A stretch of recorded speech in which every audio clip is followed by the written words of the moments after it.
జగన్ గారు హ్యాపీగా లండన్కి వెళ్ళిపోతున్నారు ఎలక్షన్ తర్వాత. అంటే పోరాడారు సరే, రిజల్ట్ అనేది 4 వరకు వదిలేశారు. ఆయన తన ఫ్యామిలీతో రిక్రియేట్ అవ్వడానికి వెళ్తున్నారు, ఫ్యామిలీ సమయం. అలాగే చంద్రబాబు గారు హైదరాబాద్ వెళ్ళారు ఫ్యామిలీతో గడపడానికి. లోకేష్ గారు హైదరాబాద్ వెళ్ళారు.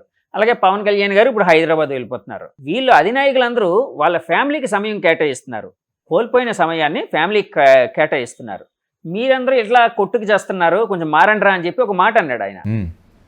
కరెక్టే. దీన్ని యాక్చువల్గా ఏంటంటే ముఖ్యమంత్రి తన ట్రిప్ను క్యాన్సిల్ చేసుకోవాలి. రాష్ట్రంలో ఇటువంటి పరిస్థితి ఉన్నప్పుడు ఆయన ఇప్పుడు కూడా ముఖ్యమంత్రి. అవునండి, ముఖ్యమంత్రి కదా. ఇటువంటి పరిస్థితుల్లో రాష్ట్రంలో ఉన్నప్పుడు సీఎమే కదా. ఆ రిజల్ట్స్ వచ్చిన తర్వాత ఫైనల్ గా ఆయన రాజీనామానో లేకుంటే ఏమవుతుందో అది తర్వాత విషయం. కానీ ఎప్పటి వరకు ఆయన బాధ్యత వహించాలి కదా. కాబట్టి ఈ షుడ్ క్యాన్సిల్ హిస్ ట్రిప్. నేను వెళ్ళను, రాష్ట్రం ఈ విధంగా బగ్గుమంటున్న సమయంలో నేను బాధ్యత వదిలేసి ఎలాగ వెళ్ళగలను?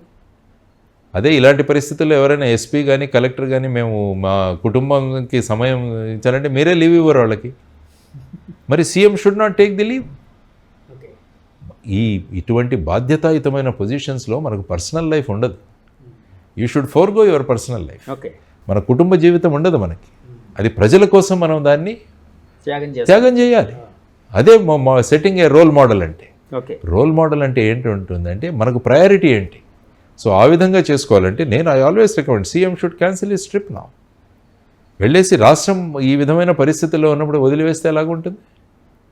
అదే ఆలోచించుకోగలగాలి కదా. అదే బాధ్యతాయుతంగా మనం ప్రవర్తించడం అన్నది. సార్, జగన్మోహన్ రెడ్డి గారు 157 అంటున్నారు, పక్కాగా వస్తాయి అంటున్నారు.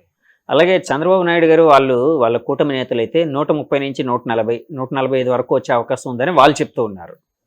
సో ఈ సినేరియో చూసిన తర్వాత మీరు ఎవరు, టీడీపీ పార్టీ వచ్చే అవకాశం ఉందని భావిస్తున్నారా, వైసీపీ పార్టీ వచ్చే అవకాశం ఉందని భావిస్తున్నారా?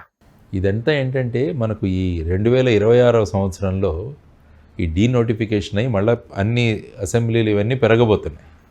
ఐ థింక్ వీళ్ళిద్దరూ ఆ సంఖ్య గురించి మాట్లాడుతున్నారు అనుకుంటా. అప్పుడు 2026 వచ్చే పరిస్థితిని వీళ్ళు ఇప్పుడే అజ్యూమ్ చేసుకుంటారు. మాకు 170, వీళ్ళకి 133 ఎంతో కలిపి ఆ విధంగా అనుకుంటున్నారు అనుకుంటా. ఉన్నవి మనం 175. ఇందులోనే మనకు తిరగాలి. అవునండి, ఇందులోనే తిరగాలి మనకు. కాబట్టి ప్రతి ఒక్క నేత కూడా ఆ విధంగా క్లెయిమ్ చేస్తాడు, అంతే. There is no doubt. ఎందుకంటే మా పార్టీ గెలుస్తుందని అంటాం, వాళ్ళ పార్టీ వాళ్ళు గెలుస్తుందంటాం, వాళ్ళ పార్టీ. ఎందుకంటే క్యాడర్ యొక్క ఉత్సాహాన్ని, ఆత్మస్థైర్యాన్ని కోల్పోకుండా దాన్ని పెట్టాల్సిన లీడర్ భూమిక. సో ఆ విధంగా చేసుకుంటూ పోతుంటే సో వాళ్ళ ఎనీవే 4th తెలిసిపోతుంది మనకి. అంటే మీరు ఎవరు అవకాశం ఉందని భావిస్తున్నారు సార్? ఏది ఇప్పుడు ఏంటంటే ఒక 2 నుంచి 2.5% ఓటింగ్ పెరిగింది. టీడీపీ వాళ్ళు ఏమంటున్నారు, ఈ పెరిగిన ఓటు మాదే అంటున్నారు. వీళ్ళు ఏమంటున్నారు, ఈ పెరిగిన ఓటు మా ఈ సంక్షేమ పథకాలు తీసుకునే వాళ్ళు పెద్ద సంఖ్యలో వచ్చి వేశారని వీళ్ళు అంటున్నారు. అంటే అల్టిమేట్గా ఈ సీక్రెసీ ఆఫ్ ఓటింగ్ వల్ల దాన్ని అష్యూమ్ చేసుకోండి. కాబట్టి June 1న వెస్ట్ బెంగాల్లో ఎలక్షన్స్ అయిన తర్వాత మొదలవుతాయి.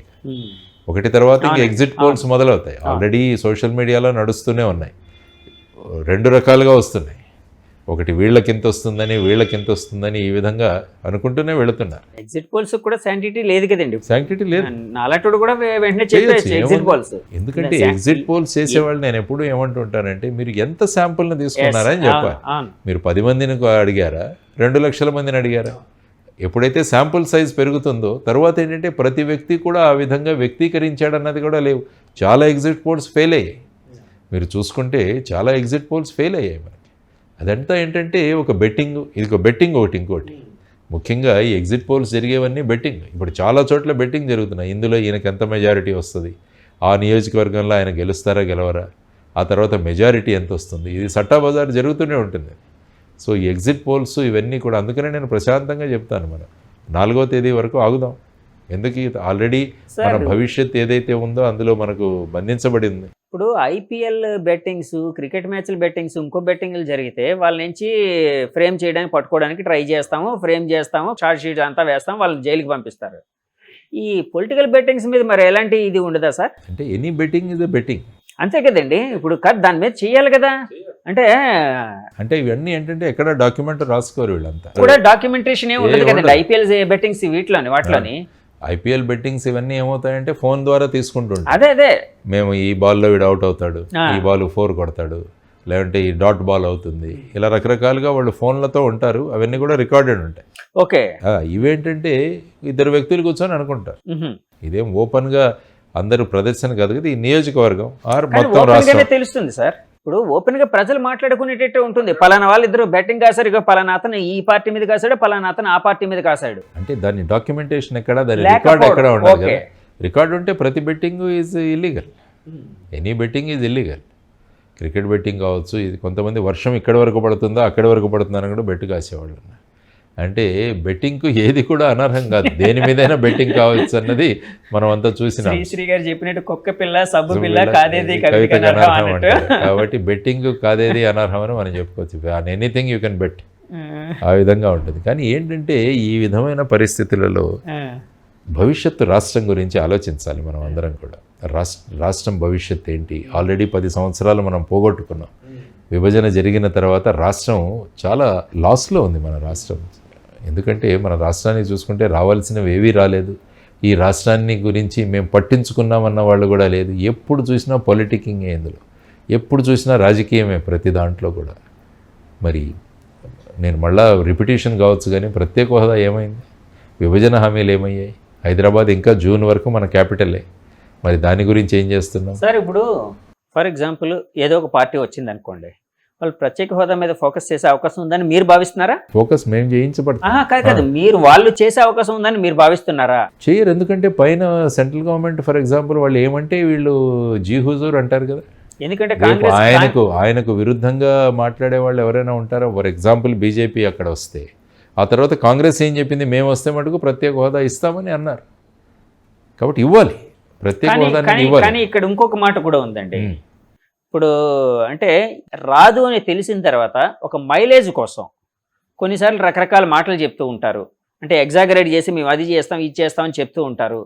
రాదు వచ్చినప్పుడు విషయం కదా, సో వచ్చినప్పుడు చూసుకుందాంలే, మనం ఎలాగా రాం కదా, కాబట్టి మనం ఏం చెప్పినా చెల్తుంది అన్నట్టు కూడా కొంతమంది కొన్ని పార్టీలు కానీ కొంతమంది అభ్యర్థులు కానీ చేస్తూ ఉంటారని కూడా వినిపిస్తూ ఉంటుందండి. మీరు అధికారంలో రాకపోయినంత మాత్రాన మీరు చేయకూడదని ఎక్కడా నియమం లేదు కదా. మీరు ఒక ప్రెషర్ గ్రూప్ను తయారు చేయవచ్చు.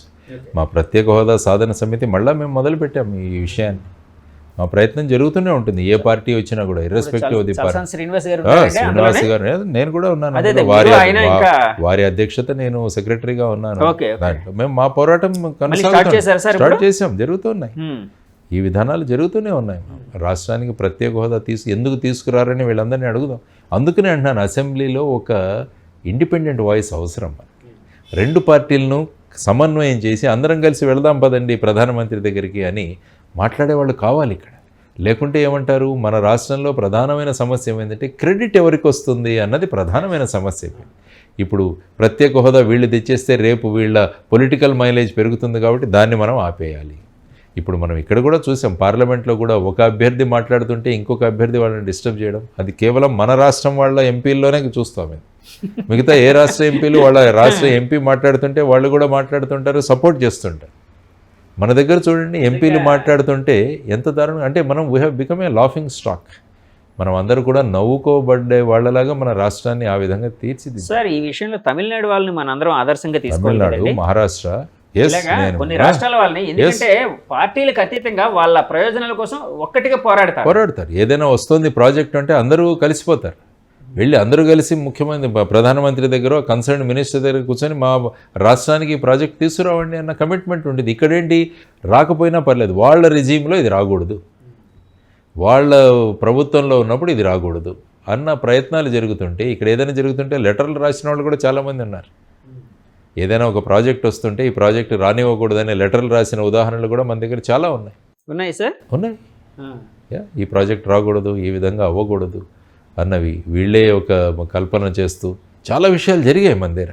దానివల్ల ఏమవుతుందంటే చూడండి, రేపు వచ్చే 5 సంవత్సరాలు కూడా చాలా ముఖ్యమైన పీరియడ్ ఆంధ్రప్రదేశ్ ఈ వచ్చే 5 సంవత్సరాలు. కాబట్టి నా ఉద్దేశం ఏంటంటే, ఎలక్షన్ రిజల్ట్స్ ఏవైనా రానివ్వండి, అందరం కలిసికట్టుగా పోరాడదాం రాష్ట్రం కోసం.